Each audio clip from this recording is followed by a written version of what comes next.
core principles. The first is that everything everyone knows, they learned. And I don't accept that I'm less intelligent than the next person, which means I can learn it too. The second is that every single excuse I have is valid, but that's still not going to give me the results that I want. The test is not whether or not you know the reasons for not succeeding. The test is whether or not you're willing to do whatever it takes to get to that next level. And a big part of the whatever it takes actually is just remain teachable. Just be a student of the game, a student of life, a student of those who've achieved. Your reality is your reality. You're not imagining it. You're not imagining that you're poor. You're not imagining that you're left out because you live in a third world country. You're not imagining that you're not getting the right quality of education to make you globally competitive. You're not imagining that. That shit's real, right? Okay, but now that you've got it, you can live in the emotion, and sometimes I do. I get really, really mad and really, really upset. But then the following morning comes and you realize that you've moved not an inch of distance, yet you've expanded all of this time and this emotion. I mean, right now, if you think about the world we live in, just think about how much hatred there is. Think about how much anger there is. And yet we're not moving. So what really pulls me out of it, and it's an honest conversation with me, is I go, do you want the emotion or do you want progress? Because you can't have both. I'll give you an example. You're at the gym, you're curling, you're rep 8, and your body starts to fire off those signals in your brain and it goes, stop, it hurts. If you stop, you get the emotion, you don't get the progress.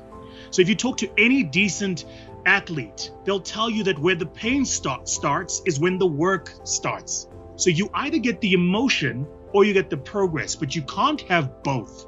We're living in this world today where everybody is just so deeply embedded in the emotion.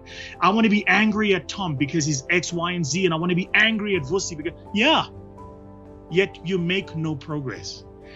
So yours and my challenge, I think, as a generation is how do we give the world progress? So sometimes we've lost a sense of perspective. It's not easy, but damn, it's much easier than it's ever been. And you have a responsibility to own your progress.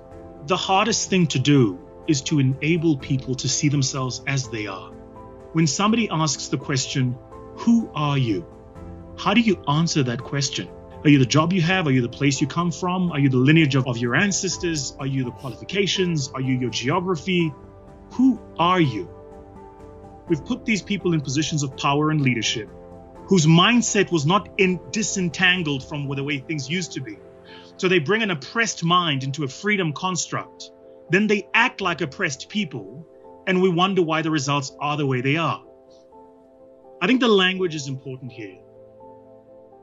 I'm not saying Black people don't deserve freedom. I think that's an important point to make. First of all, freedom isn't something you deserve. It's a God-given right. It's like breathing. So you shouldn't have to justify why you deserve to be free.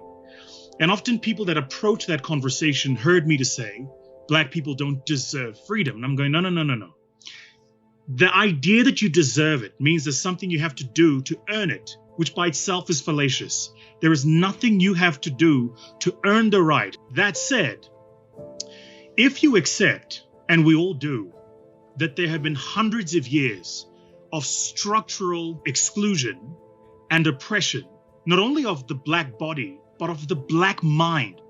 We weren't ready for freedom. What I mean is, we got it, but we haven't freed our minds. What we're doing is we're defaulting to the reasons and excuses we had pre-freedom for why we're not doing the shit we should be doing in freedom now. The point of departure is when you're free, you don't find the need to explain your freedom, you just are. And it was a reflection, was okay, so we got it. But were we ready for it? Are we using it to the best of its ability, this incredible freedom we enjoy? Are we really being transformative? Are we being imaginative? Are we doing new, great, and powerful things? Are we being a generation? My dad used to say to me, you will always be the worst at something the first time you do it. First time you do anything is the worst time because you don't have the skill set. But as you do it, what happens is you mature, you get better, and you learn, right? So that's what I mean by that, is the reason it's important to start is because all of those stories, that self-narrative that you've been saying and toiling in your head, the excuses are valid, the world isn't fair, and guess what? At the beginning, it is going to be tough. But the only way out of it is to start. There is no other way out of it. You can't negotiate with it. I have to tell you, that changed my entire life. So anytime I find myself stuck now, I recognize that often the reason I'm stuck is because I'm focusing on the output and I'm not focusing on my input. So we always think about leadership. We think about the general in the army, the guy who marshals the troops. He's like, I'm the general and I'm the boss. That's what people think about. But I'm more interested in what was that guy thinking the morning he woke up, knowing he's about to send 100,000 young men and women into the field of battle and they might not go home to their families. I'm more interested in that conversation. I'm not interested in how does he show up. I'm interested in what is he telling himself. Because how does he show up is, again, outcome. It's output. We're seeing him standing on the stage, right? But what led to that? How does he have so much self-belief? And how does he have so much courage? Even in the face of adversity, how is this guy still believing we can win the war? How do you show up to your family? How do you show up to your friends? How do you show up to yourself in the mirror? Because, that moment will come too, right? Where you do something that you know is wrong, or you fail, or you're not proud of yourself. When you look at you in the mirror, what do you say? So what we do is we actually do an exercise called So What? What would your life look like if you lost the business? You go, well, it would look like X, Y, and Z. And I go, and if that's where you were, so what? And what happens is 7 or 8 so what's later, people get to what is their actual fear. So what? So I'd be poor again, and I don't want that. I remember that.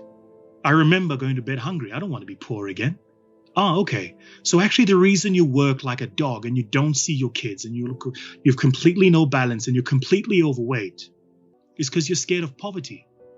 Just face it. Now you can look it in the face and say, poverty, I'm scared. And there's nothing wrong with admitting that you haven't conquered that fear. Just be aware of it. I think it's an incredible gift to have somebody that believes in you, especially when you don't believe in yourself. There are some people who have the ability to bend the laws of physics. Nelson Mandela had this most incredible ability. If he walked into the room, the temperature changed by 3 degrees Celsius. I said to him, what's your dream for mankind? What's your dream for humanity?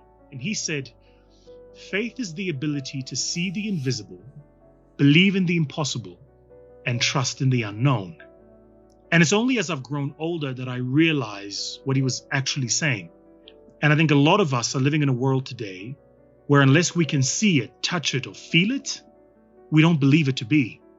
And we forget that everything you can see, touch, taste was imagined by someone, created by someone who had to have faith that it would find resonance with mankind. I think we have a duty today to understand the power of what that means. So I think it's part of the course of the universe. But one of the things you learn as you study their history is that they were human. They had hopes and dreams just like you and I. They had doubts too. And the minute you figure that out, you then understand that actually nothing separates them from you, but for the fact that you're waiting for someone like them to show up. So if we're all waiting for the Messiah, who is it? Because we can't all wait. Somebody has to step up. So we talk about Nelson Mandela, but the truth is, Nelson Mandela led a collective of people who fought for the liberation of my country. But actually, there were millions like him who made others even an ultimate sacrifice with their lives. This was actually a collective effort, which means you and me have a duty to become a part of the collective effort of whatever freedom that we're seeking. So if you're waiting for someone to save you, you're it. You are the savior. As you go, you will figure it out. And you've got to trust the universe. It'll meet you halfway. It'll teach you what you need to learn. It'll bring into your world an intersection of people, knowledge, spaces where you can grow your own competence and ability. You don't have to be ready for where you're going. You just have to be ready for what's next. And that's what I mean by there's no Messiah. We all kind of go, well, we need the perfect person so we can create the perfect future.